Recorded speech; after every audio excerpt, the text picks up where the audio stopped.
Love marriage वाली बहू। सुबह का वक्त था और सरला जी काफी उदास चेहरा लिए हुए पार्क में बैठी हुई थी। तभी उनकी सहेली सुमन वहां पर आती है।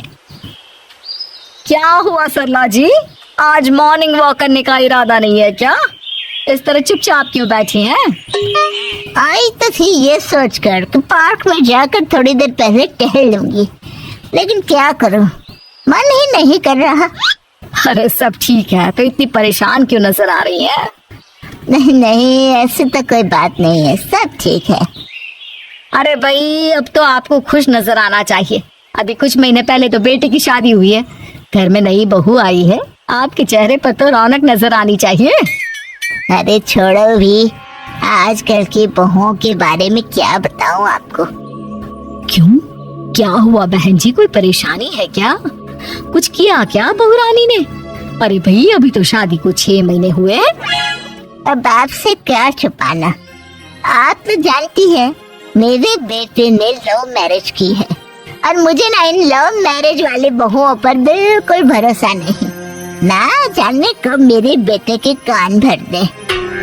अरे लेकिन सरला जी, आपके बहू बेटा तो आपके साथ ही रहते हैं, फिर आपको इस बात का डर क्यों है? पता नहीं क्यों बहन जी, अभी तो मुझे अपनी बेटी दीपाली की भी शादी करनी है। बस इसी बात को सोचकर परेशान रहती हूँ।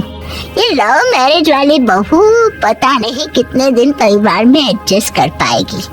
कल को अगर बेटे को लेकर दूसरी जगह चले गई तो क्या होगा? अरे हाँ, याद आया, दीपाली तो दिल्ली में नौकरी करती है ना? हाँ हाँ, बहुत अच्छी नौकरी लगी है उसकी। और आप किसी से कहना मत, अपने ऑफिस में साथ में काम करने वाला कोई लड़का उसे बहुत पसंद है, बता रही थी मुझे।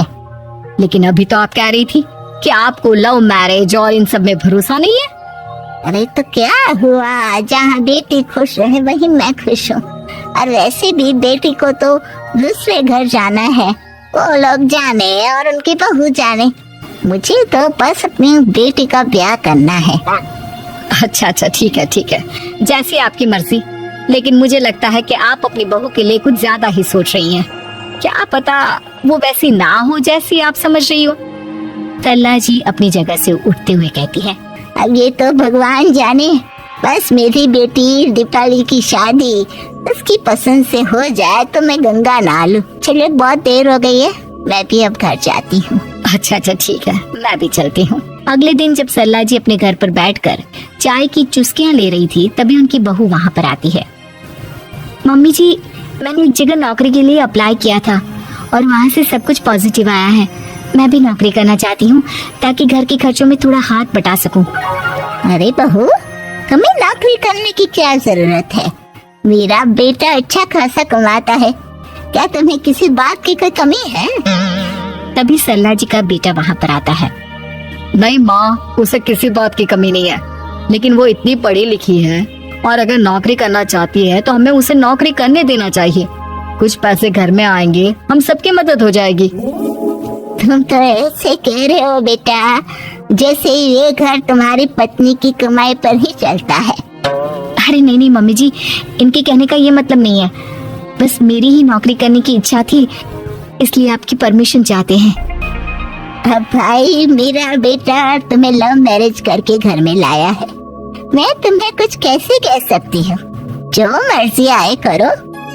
सरला जी का बेटा और बहू वहाँ से चले जाते हैं।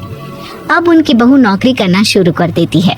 कुछ ही दिन बाद सरला जी की बेटी दिल्ली से अपने घर आती है और अपनी माँ से कहती है, माँ, मैंने आपको बताया था ना, मुझे अपने ऑफिस में साथ काम करने वाले एक लड़के से बहुत प्यार है, मैं उससे शादी करना चाहती हूँ माँ।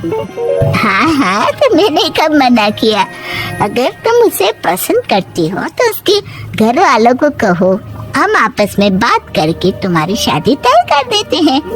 अरे लेकिन माँ, एक बहुत बड़ी परेशानी है। क्या परेशानी है बेटा?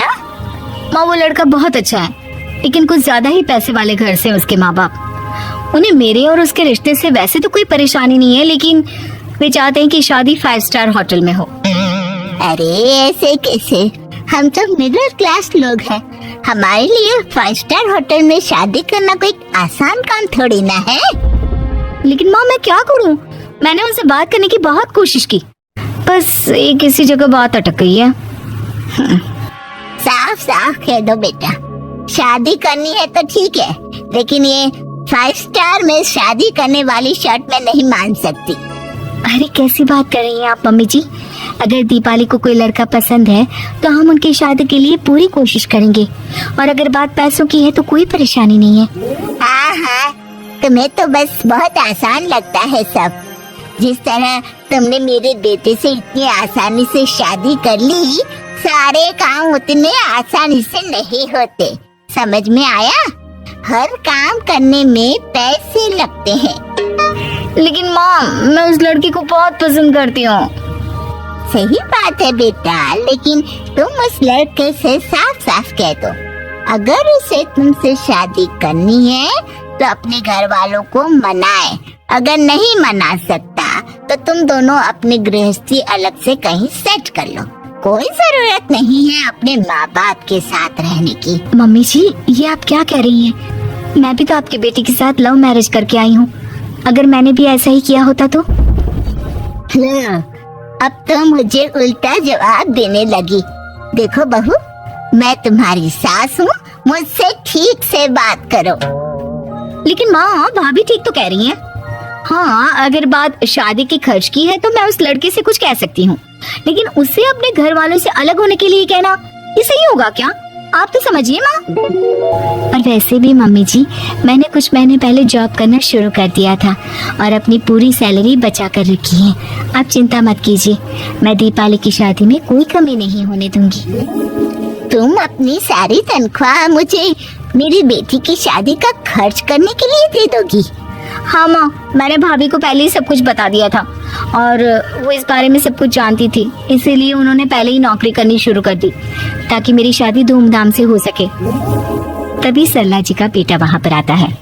देखा माँ, जैसा हम हर समय समझते हैं वैसा होता नहीं है। आपको लव मैरिज करने वाली बहू से नफरत थी ना, लेकिन अपनी ही बेटी की लव मैरिज पर आपको कोई एतराज नहीं था। ये तो गलत बात है ना? हाँ बेटा, सही कह रहे हो तुम। बहू, मुझे माफ कर दो, मैंने तुम्हारे बारे में गलत सोचा। आज से मैं बहू और बेटी में कोई फर्क नहीं करूंगी, और अपनी लव मैरिज वाली बहू से तो बिल्कुल नफरत नहीं करूंगी।